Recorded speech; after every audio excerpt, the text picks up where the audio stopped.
지식과 정보, 학력은 끊임없이 추구하지만 지혜가 부족한 이 시대의 똑똑한 바보가 되지 않기 위해서 노력하는 비즈너리들과 함께 무엇을 어떻게 똑바로 바라보고 살아가야 하는지에 대해서 이야기를 나눠보는 비즈너리 팟캐스트 똑바똑바 2부 시작하겠습니다. 똑똑한 바보가 되기 싫으시다면 구독 버튼과 좋아요 꾹꾹 눌러주세요. 꾹꾹. 꾹꾹. 네, 저희 1부에서는 비즈너리의 사역관이라는 주제로 3가지 질문에 대해서 이야기를 나눠봤어요. 이제 글절 편지 사연을 들어볼 시간이네요.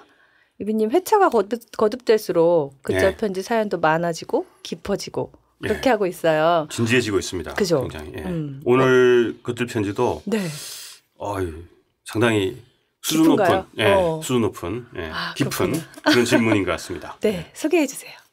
그리스도인들이 쩔쩔매는 문제에 대한 고민을 가지고 함께 이야기를 나눠보는 시간인데요.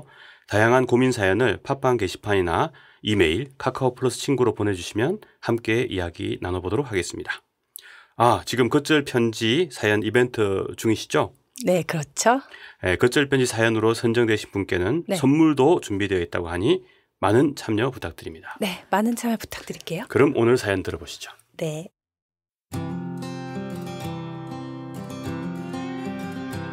안녕하세요. 저는 주님의 사명을 위해 목숨을 바치기를 원하고 또 그렇게 사는 형제입니다. 저는 교회에서 하는 제자 양육을 잘 받았고 저 또한 제자를 기르기 위해 바쁜 와중에도 제자 삼는 일에 열심입니다. 그런데 고민이 있습니다. 사람이 마음 같지 않다고 열심히는 하는데 제게 제자라고 할 만한 사람이 없어요. 한때는 정말 많이 제자를 양육하면 그 중에 하나둘은 제자로 훌륭한 사람이 있겠지 싶어서 열심인 적도 있었는데 많이 허무합니다. 항상 마음에 깊은 상처가 하나둘씩 생기고 형제라 자매라 믿었던 분들이 이제 제 옆에 없네요. 그런데도 제자 양육을 해야 하는지 제가 문제가 있는 것은 아닌지 답답한 마음에 질문을 해봅니다.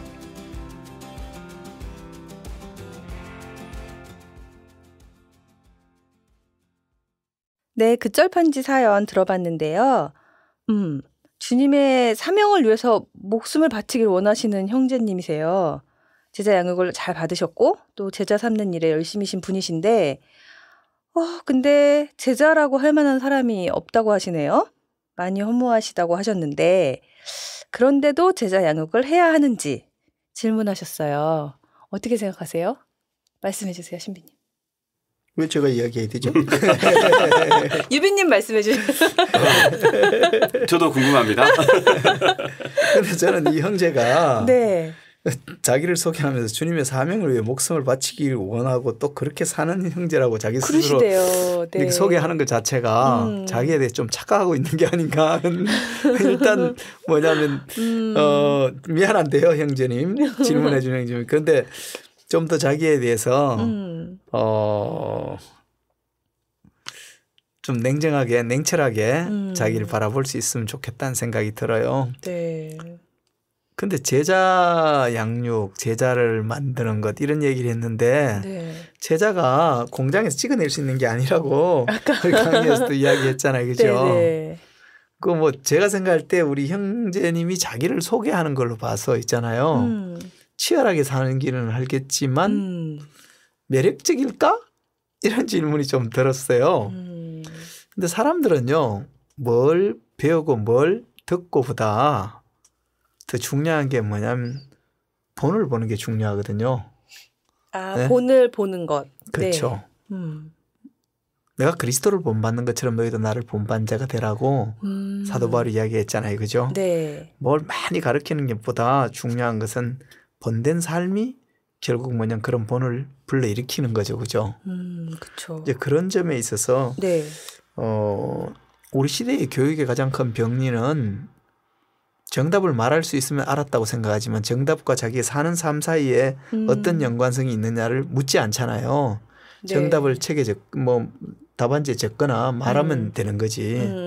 네. 그런데 제자 훈련은 제자는 그렇게 정답을 말해갖고 되어지는 건 아니거든요. 그렇죠. 정답대로 살아야 되는 거죠. 그렇죠. 제가 이 형제님을 보면서 네. 제가 이렇게 좀 약간 신랄하게 이야기할 수 한 이유는요. 네. 저도 비슷했거든요. 이 형제님이랑 질문하는 분이랑. 그런 내가 뭐냐 하면 들키고 네. 싶지 않았던 나의 옛 생각이 나셨고요. 나의 뭐냐 하면 좀 네. 젊은 시절의 나의 자화상이 이렇게 싹 오버랩 되니까 뭐냐 하면 나도 모르게 약간 신랄하게 이렇게 말을 하게 되는데요. 그럴 수 있어요. 제가 젊은 시절에 네. 이 방송을 듣는 신비님을 아시는 많은 분들이 힐링이 되는 그런 시간이 됐습니다. 근데 네. 제가 일주일에 있잖아요. 네. 이런 제자 훈련 그룹을 몇 년간 걸쳐서 6그룹을 훈련을 했어요. 그리고 그중에 4그룹은요. 네. 4그룹 또는 3그룹은요. 절반 이상은 네. 아침에 새벽 5시에 제자 훈련을 했어요. 새벽 5시요. 네. 어이구, 네. 새벽도 아니지. 뭐 아침 5시. 한 4시쯤 되면 새벽이고. 그렇군요. 왜냐하면 사람들이 바쁘다고 자꾸 빠지고 선약이 있어 빠지는데 새벽 5시에 선약이 있을 놈 없죠? 그래서 저는 무조건 새벽 5시에 훈련을. 새벽 5시에 못 나오는 사람은 게을러서 못 나오는 사람밖에 없어요. 그렇죠. 그래서 지금 우리가 행복한 거예요. 그때 안 만나길 다행이죠. 그렇게 사실 제자 훈련을 시켰어요. 그리고 제가 생각해도 제가 좀 이 전문 용어를 쓰면 좀 지랄 맞았다 이렇게 생각되는 게 제가 결혼하는 날 네. 그때는 야외 촬영도 오전에 야외 촬영하고 점심때쯤 결혼식장에 가서 결혼하고 이렇게 할 때였어요. 그게 가능했군요. 예전에는 그래서 다 그렇게 했죠. 그래서 이제 내 결혼식 하는 날은 네. 제자 훈련을 안 할 줄 알고 있었어요, 애들이 다. 그렇게 예상했을 것 같아요. 근데 제가 네. 내 결혼하는 날도 새벽 5시에 회사에 가서 하셨군요. 제자 훈련하고 아내 신부화장 하는데 네. 가서 야외 촬영을 갔거든요. 네. 그래서 저는 그렇게 사는 것이 예수의 제자로서 우리 형제님 여기 적었잖아요. 형제님처럼 제자 삼는 일에 열심히셨어. 그렇게 사는 형제입니다 이랬는데 네. 제가 진짜 그렇게 사는 형제입니다. 제가 스스로 생각하면서 살았다고요. 그러니까요. 근데 그렇게 살면 있잖아요. 네. 엄청나게 많은 제자들을 그렇죠. 제자가 많이 남아야죠. 남을 것 같은데 네. 제자 훈련은 많이 시켰는데 네. 새벽 5시부터 그렇게 시켰는데 제자를 별로 안 남더라고요. 같은 경우이신 거예요 지금. 이유가 뭐냐면 제가 이해를 못했는 게 있는데 네. 예수님이 나를 부를 때 사람 낚는 어부가 되도록 불렀거든요. 네. 근데 그 의미를 잘 몰랐어요. 전 사람을 얻는 게 아니라 네. 사람들 잘 훈련시키고 그죠? 사람들 강하게 키우고 뭐 이래야 된다고 생각한 거예요. 근데 제자라는 것은 스승하고의 관계성 속에 있는 단어잖아요. 그렇죠. 네. 근데 그것보다는 굉장히 제자 훈련을 시키면서도 과업 중심적으로 시킨 것 같아요. 네. 그러니까 이 제자 훈련을 시키면서 네. 그런 본질적인 실수들이 열심히 했는데 많은 사람들에게 상처를 주고 또 뭐냐면 나를 본받는 것보다는 가까이 하기엔 너무 먼 당신이라고 생각을 하게 만들기도 하고 이런 이제 수많은 질곡의 과정들이 거쳐간 것 같아요. 네. 그러다가 이제 이 형제가 갖고 느끼는 고뇌 같은 걸 저도 느낀 적이 있어요. 그러셨구나. 치열하게 느끼죠. 그렇게 열심히 했는데 개고생을 했는데 주위에 눈 닦고 봤는데 제자가 없어. 나오질 않았어. 그럼 얼마나 공허하고 황당하고 당혹스럽겠어요. 그렇죠. 이분도 되게 허무하다 그러셨어요. 네. 근데 뭐냐면 그때 제가 깊이 생각하게 된 것은 네. 그렇게 열심히 훈련시켰던 제자들은 한 명도 없는데 네. 누가 있었나요? 한 명이 남아 있더라고요. 네. 열심히 돌아봤는데 없어요. 네. 그러다 고개를 딱 밑으로 숙이니까 네. 딱 한 놈이 보입시다. 제가 보였죠. 다른 사람을 제자 훈련 열심히 시키면 있잖아요. 많은 사람들을 제자를 얻으면 더 베스트인데 네. 못 그럴 때도 있죠. 근데 하나 확실한 건 있잖아요. 네. 내가 예수 그리스도의 제자로 예. 남아있다는 거예요. 저는 그것이 나는 최대의 수학이라고 생각하고요. 아, 네. 근데 또 한 가지는 있잖아요. 네. 선을 행하되 낙심할지 말지니 피곤하지 않으면 때가 이름에 거두리라 라는 성경 구절이 있잖아요. 네. 그처럼 지금 이 형제가 이런 제자 훈련을 열심히 하다가 피곤해진 거죠. 네. 근데 피곤하지 않으면 때가 이름에 거두리라 그랬거든요. 제가 기억나는 게 두 가지가 있어요. 네. 제가 암 걸렸을 때 있잖아요. 네네. 강원도 고성에서 요양하고 있는데 9월 말 10월 초 찬바람 불 때만 되면 제 통장에 돈 1,000만 원씩을 넣는 제 제자가 있었어요. 와우. 네. 꼭 이렇게 맨날 형 찬바람 부는데 돈 아끼지 말고 춥게 지내지 말고 겨울 따뜻하게 나라고 난방비로 1,000만 원씩을 몇 년간을 보내준 후배가 있었어요. 네. 그리고 제가 뭐냐 하면 기타를 좀 배워볼까 그러면요. 기타를 쳐볼까 이러면 기타하고 앰프하고 모든 장비를 다 갖다 주고 사진을 좀 찍어볼까 그러면 있잖아요. 카메라 풀 세트를 있잖아요. 망원 렌즈, 접사 렌즈, 관광 렌즈 다 갖다 주는 그런 후배가 있었어요. 이분이 제자였나요? 근데 왜? 저는 그렇게 열심히 훈련을 안 시켰는데 내가 제자가 한 명도 없다고 생각했는데 내가 그런 어려움에 처했을 때 나에게 찾아와서 그렇게 해준 제자가 있었어요. 그리고 또 한 제자를 최근에 한 달도 채 안 됐는데요. 네. 어느 교회에 지금 담임 목사로 있는데 네. 이 친구가 나랑 헤어진 지가 몇 년 됐나 하면 20년이 됐어요. 20년이 됐는데 네. 이 친구가 갑자기 연락이 오고 찾아왔어요. 연락 온 이유는 자기는 내가 무서워서 연락을 못 했는데 네. 내가 어쩌다가 실수로 카톡을 보내면서 부활절 때 내가 부활절 메시지를 아리마다 요셉에 대해서 묵상해서 카톡을 쭉 보냈는데 얘도 그게 끼어 있었나 봐요. 그래서 내가 자기한테 카톡을 보낸 거 보고 연락을 한번 드려도 되겠다 해서 이 친구가 그리고 지난달에 찾아왔어요. 강원도 고성까지. 네. 자기가 그러는 거예요. 지금 자기가 이제 교회 담임 목회하면서 어떤 이제 젊은이 사역을 하면서 청년들을 많이 이제 훈련하고 이러는데 자기가 가만히 보니까 청년들 훈련하는데 가장 많이 인용하고 가장 많이 쓰는 내용들이 다 예전에 내한테 배웠던 것들이에요. 자기가 보니까. 그러면서 이 친구가 뭐냐 하면 내가 정말 내 인생에 큰 도움을 받고 나한테 큰 영향을 끼쳐줬구나 하는 걸 새삼 깨달았대요. 그러면서 이 친구가 한 달 좀 더 됐나? 한 달 전에 저를 찾아와갖고 네. 너무 감사하다고 그러면서 그렇게 이야기하는데 저는 사실 없다고 생각하지만 있잖아요. 또 하나님 나라의 계산법에는 꼭 안 그럴 수도 있어요. 그리고 내가 뭐냐 하면 왜 내 제자가 몇 명이나 이렇게 헤아릴 때는 있잖아요. 네. 그것도 어떤 의미에서는 나의 야망일 수도 있어요. 내 제자가 이렇게 많다고. 어쩌면 있잖아요. 제자 훈련자가 가져야 될 것은 나의 아성을 쌓는 그런 야망도 버려야 될지 몰라요. 그쵸. 내가 하나님 그러네요. 앞에서 충실하게 섬기고 내 제자가 얼마나 많이 훈련돼 있고 내 제자 누구누구가 내 제자 이렇게 말할 마음조차도 하나님이 가져갈 수 있어요. 그러나 그러고 나면 아무것도 없는 게 아니라 또 하나님이 있잖아요. 언젠가는 또 그런 것들을 보여주고 일으키고 또 뭐냐 하면 인정해 주시고 하는 것이 있을 거예요. 그래서 저는 제자 훈련을 다른 사람을 많이 세우기 위해서 네. 하는 것도 중요하지만 내가 예수 그리스도의 제자의 길에서 떨어지지 않기 위해서 지속적으로 했으면 좋겠고요. 그리고 또 뭐냐면 다 사라지는 것이 아니다.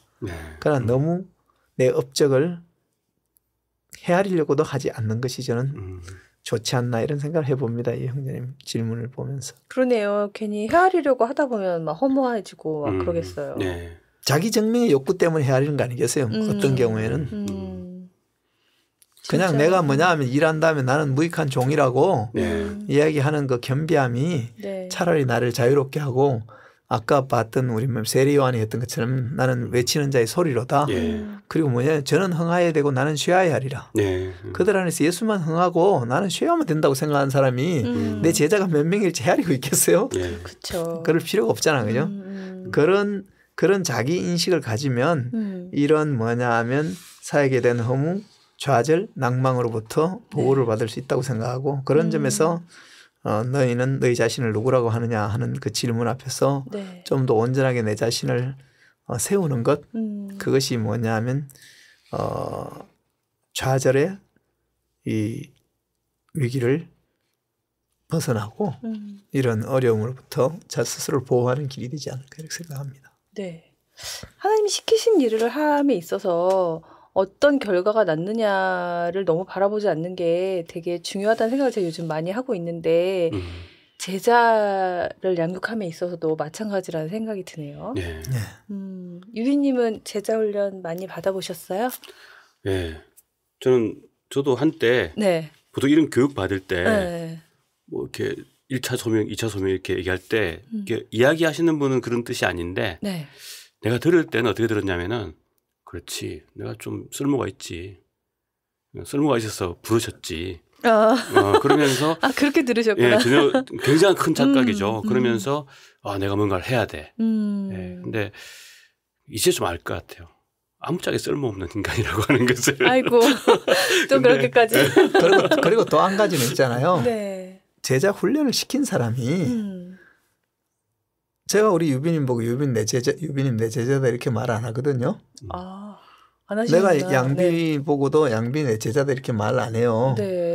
왜냐하면 한때 뭐냐 하면 우리가 훈련이라는 과정 안에서 있었죠. 그런데 그건 누가 해줘야 될 말이냐 하면 양비나 유비가 저분이 내 스승이 내가 저분 제자입니다 이렇게 말하는 건 그 영광스럽고 감사한 일이죠. 근데 뭐 내 제자가 왜 이렇게 없냐 이 이야기 자체도 사실은 다른 사람 훈련시킨 사람으로서 뭐냐면 스스로를 오만하게 놓는 위험한 발상일 수도 있다는 생각이 들어요. 그래서 저는 사실 왜냐하면 웬만해 갖고 저 친구 내 제자야 이렇게 말을 잘 안 해요. 왜냐하면 그거는 무례한 말이라고 생각하고 나를 지키는 말이 아니라 나를 어떤 의미에서는 교만하게 만드는 말이라고 생각하기 때문에 그래서 조심해야 되고 그러나 이제 본인은 말 안 하지만 다른 사람이 저분이 나의 영적인 스승이다 이렇게 말해주면 감사한 거겠죠. 이제 그렇기 때문에 그건 헤아릴 게 아니라 다른 사람들이 뭐냐 하면 그렇게 생각해 주는 것으로 감사하고 그래야 될 것 같아요. 저는 사실 신비님 보면서 드는 생각이 그러니까 말은 많이 했어요. 다른 많은 분들이 다른 여러 누구라고 지칭하지 않겠습니다. 많은 얘기를 했어. 굉장한 줄 알았어. 저도 얘기하니까 그 얘기를 듣고 내가 이해를 했잖아. 그 말에 대해서. 그러니까 제자 훈련할 때 하는 그거잖아요. 말로 하고 이해하면 되는 거잖아요. 난 내가 제자가 된 줄 알았어. 근데 정말로 그렇게 사는 사람을 이제 처음 본 거죠. 그 막 고성 아둘람에서 근데 더 이상 고생 아둘람이라고 얘기 안 하겠습니다. 그 풀 뽑고 뭐 저번에 얘기했죠. 산책로 가보고 그러면서 그러니까 모든 상황에서 실제로 그렇게 사는 사람을 보잖아요. 보면은 그건 다른 거죠. 말로 하는 거하고 그러니까 본을 보여주시는 거하고 그럼 말로 표현할 수 없는 걸 알게 하는 것 같아요. 그렇군요. 감사합니다. 예수님께서 그리고 제자들에게 준 흔히 잘 알려진 흔히 말이죠. 지상명령 또 대의임령 이렇게 하면 너희는 가서 모든 족속으로 제자들을 삼아 아버지와 아들과 성령의 이름으로 세례를 주고 내가 너에게 분부한 모든 것을 가르쳐 지키게 하라 그러잖아요. 그죠? 이건 너무 잘 알려져 있어서 암송도 하고 있고 그런데 여기서 저는 이제 생각하는 것은 첫째는 너희는 가서라는 거죠. 그죠? 가서. 가서라는 건 지속적으로 가라는 거거든요. 오라고 하지 않고 가야 되는 거죠. 그런데 문제는 뭐냐면 교회들이나 이렇게 보면 꼭 있잖아요. 총력전도주일, 뭐 VIP 초청잔치 이러면서 있잖아요. 가는 게 아니라 오라고 그래요. 그런데 그들을 나의 홈그라운드에 집어넣고 뭔 카운터펀치를 넣게 했다. 이거는 사실은 예수님이 우리한테 구하는 거랑 좀 다른 거죠. 그러니까 근데 간다는 것도 있잖아요. 사실 아프리카까지 가는데 뭐 우리가 헌신할 일 별로 없어요. 돈 좀 내면 있잖아요. 항공사가 헌신해 갖고 그죠? 네. 기내식 줘가면서 커피를 드릴까요? 차를 드릴까요? 하면 데려다 줘요. 네. 그래서 지리적으로 옮겨가는 것이 가는 것에 중요한 명제는 아니라고 생각해요. 예. 그보다 더 그 먼 거리가 뭐냐면 사람과 사람 사이예요. 지금 저하고 유비님 사이에 있잖아요. 지금 딱 거리 보면 한 1m 20 정도 떨어져 있는데 이 간격을 메우는 게 진짜 힘든 거거든요. 사람과 사람 사이. 맞아요. 간다 그럴 때 그들의 정황, 그들의 세계관, 그들의 뭐냐면 사고 체계 안으로 가는 것. 나는 가서 모든 족속으로 조금만 아니라 모든 족속으로 제자를 삼든 여기서 중요한 게 제자를 삼다 그랬잖아요. 네. 근데 제자를 삼다 그럴 때 제자는 뭐냐면 제자를 삼아 아버지 아들과 성령의 이름으로 세례를 주고 그랬잖아요. 네. 세례를 준다는 것은 새로운 정체성 가운데로 이끈다는 것이고 새로운 공동체를 형성한다는 거예요. 아, 네. 그다음에 내가 너에게 분부한 모든 것을 있잖아요. 일부분만 아니고 모든 것을이에요. 근데 우리는 제자 훈련하면 있잖아요. 기본적으로 제자 훈련하면서 희년에 대해서 교육하는 프로그램을 거의 본 적이 없는 것 같아요. 이를테면 제자 훈련 교재들을 보면요. 굉장히 뭐냐 하면 축소되고 축소된 조직신학적인 얇은 책이에요. 내용으로 따지면. 근데 성경은 내가 너에게 분부한 모든 것을 가르쳐 지키게 하라 그랬거든요. 왜냐하면 그렇게 간략하게 해야지 강력하다고 생각하는 환원주의에 빠지기 쉬워요. 그런데 이제 모든 것을 가르치라고 아니고 가르쳐 뭐 하라고요? 지키게 하라. 핵심은 지키게 하는 거죠. 그죠? 지키게 하려고 그러면 어떻게 해야 돼요? 몽둥이 들고 지키나 안 지키나 보나요? 그것도 있겠지만 더 중요한 것은 하는 사람이 즐거움을 가지고 하게 되면요. 저기 좋은 거구나 하면서 지키기가 쉬워요.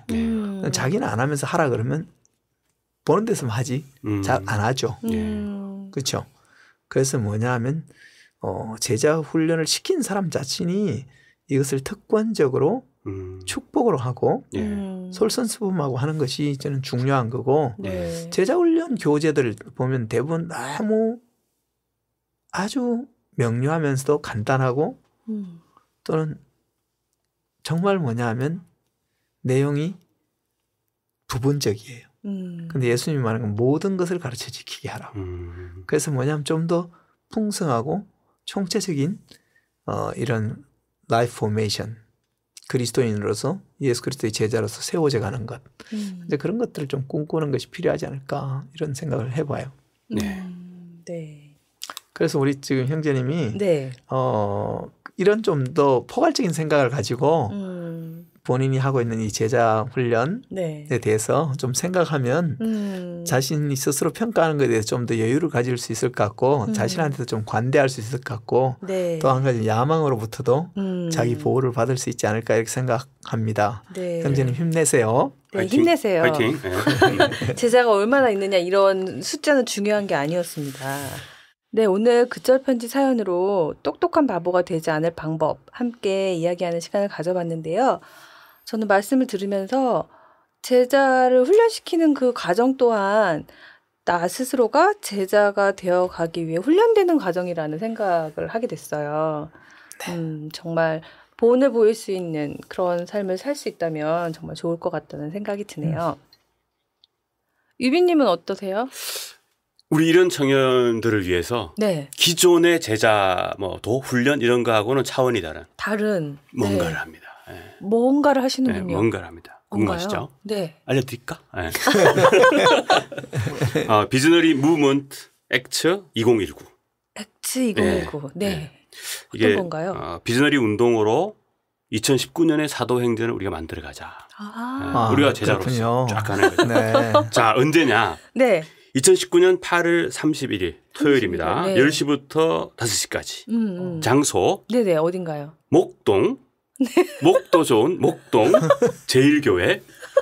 그러시군요. 이날 누가 나오십니다. 누가 나오시나요? 누가 나오게요? 이날도 우리 신비님께서 강의를 해주실 건데 살짝 어떤 강의 해주실 건지 좀 알려주시죠. 네, 주로 비즈너리가 되는 내용들인데요. 이제 오전에는 왜 비즈너리인가 네. 하는 제목으로 강의가 될 거고 네네. 오후에는 어떻게 비즈너리가 되어가는가 하는 내용이 주로 다뤄질 것 같습니다. 네. 액츠. 그렇군요. 이렇게 네. 진행이 되는데. 네. 비즈너리가 무슨 뜻이냐면 네. 사실은 현대적인 의미의 살아있는 제자라는 의미, 왕 같은 제사장, 네. 구체적인 삶을 다스리고 삶 속에서 활동하지만 그것이 단순히 돈을 벌거나 먹고 살기 위해서 하는 게 아니라 하나님 나라를 예배하고 하나님 나라를 확장해가는 일로 해가는 사람. 네. 그러니까 참된 현대판 예수의 제자의 살아있는 의미. 그것이 아마 비즈너리라고 생각되고요. 어떻게 네. 그러면 그렇게 왜 그렇게 되어져야 되고 어떻게 그렇게 될 수 있는가 하는 주제. 그러니까 즉 오늘 아까 질문한 것처럼 네. 제자도에 대한 이야기 좀 더 뭐냐면 종교적인 의미에서의 제자도가 아니라 예수님과 함께 동행하는 살아있는 삶으로서의 제자의 삶을 어떻게 살아갈 것인가 하는 주제들이 아마 다뤄질 것 같습니다. 그렇군요. 액츠 사전 접수 기간이 있다고 들었는데요. 예, 이거 지금 주문이 폭주하고 있어서 빨리 접수해야 됩니다. 네. 8월 18일까지 네. 사전 접수하시고 카카오톡 플러스 친구에 검색창에 비즈너리 검색하고 클릭하시면은 접수할 수 있습니다. 네, 사전 접수하면 혜택이 있으니까 그렇죠. 빨리 서두르시면 좋겠네요. 할인이 됩니다. 네. 빨리 해야 돼요. 늦어요 지금. 빨리. 좋습니다. 네. 오늘은 비즈너리의 사역관이라는 주제로 제자도에 대해서 이야기를 나눠봤습니다. 제자에 대해서 다시 한번 진지하게 생각해보는 시간이었는데요. 액츠에서도 또 이런 내용들이 다뤄지고 비즈너리에 대해서 진지하게 생각해볼 수 있다고 하니까 사전 접수 빨리 서두르시면 좋을 것 같네요. 신비님, 유비님 오늘도 같이 이야기 나눠주셔서 감사했습니다. 네, 수고하셨습니다. 고맙습니다. 똑바똑바에서 그절 편지 사연을 공모합니다. 팟빵 게시판이나 이메일에 그리스도인들이 쩔쩔매는 문제에 대한 고민 사연을 남겨주시면 2부 그절 편지 시간에 함께 고민하면서 해답을 찾아보는 시간을 가져볼 예정이에요. 그절 편지 사연으로 채택되신 분께는 10만 원 상당의 문화상품권을 선물로 드립니다. 많은 참여 부탁드릴게요. 똑바똑바를 응원하신다면 구독 버튼과 좋아요를 꾹꾹 눌러주세요. 비즈너리 팟캐스트 똑바똑바는 고객 화면을 같이 보면서 문제를 해결하는 원격 지원 애니서포트와 함께합니다. 비즈너리 팟캐스트 똑바똑바, 똑똑한 바보들아 똑바로 바라봐. 9번째 이야기 여기서 마치겠습니다. 감사합니다. 감사합니다.